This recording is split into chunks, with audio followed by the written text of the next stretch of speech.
Monsieur le ministre, en France, suite au décès de Naël, du jeune Naël, il y a eu énormément de manifestations en France, sur tout le territoire français.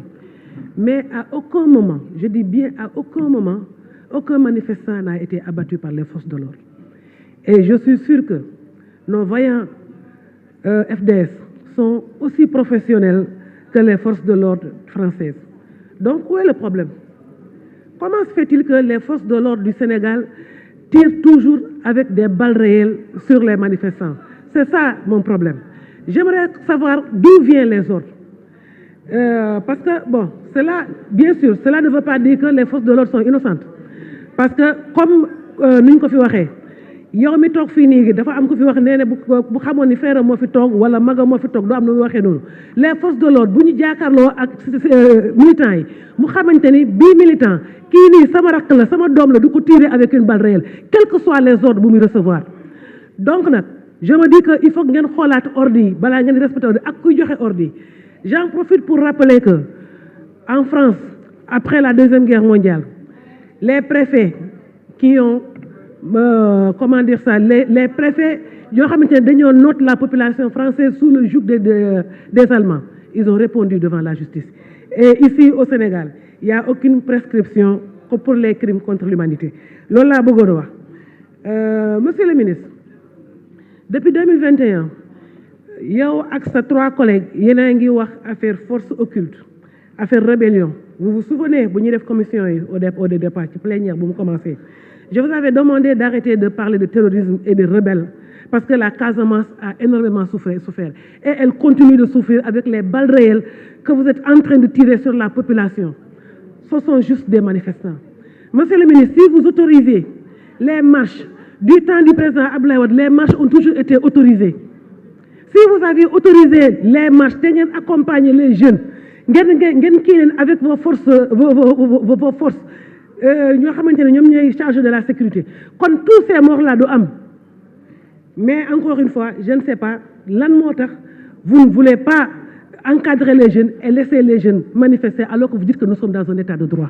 Quand on est dans un état de droit, quand on supporte la contradiction, on n'a pas peur.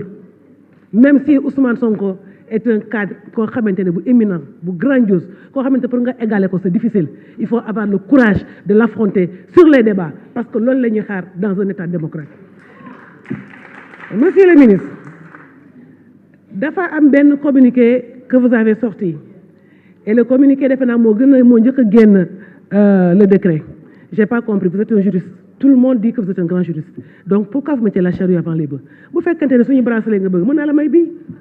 Vous n'avez pas besoin d'aller vraiment anticiper sur les choses, siège, alors que nous, on a le droit de déposer un recours auprès de la Cour suprême. Vous avez anticipé. Mais dans quel pays nous sommes-nous? Et je pense que Macky Sall ne vous a pas choisi par hasard. Vous êtes un juriste, donc il vous a choisi et vous connaissez la loi. Faites respecter la loi. Faites respecter la loi. Mais comme le dit le président Ousmane Sonko, c'est une tchoune, c'est une yakmen. Tout le temps, vous êtes dans les erreurs. À chaque fois que vous faites des complots, vous passez à côté. Et Dieu est avec nous. Dieu est avec les justes. Monsieur le ministre, je ne comprends pas la persécution de notre parti passif. Il suffit que vous appartenez au parti passif pour que vous soyez audité par la police, pour que vous soyez arrêté.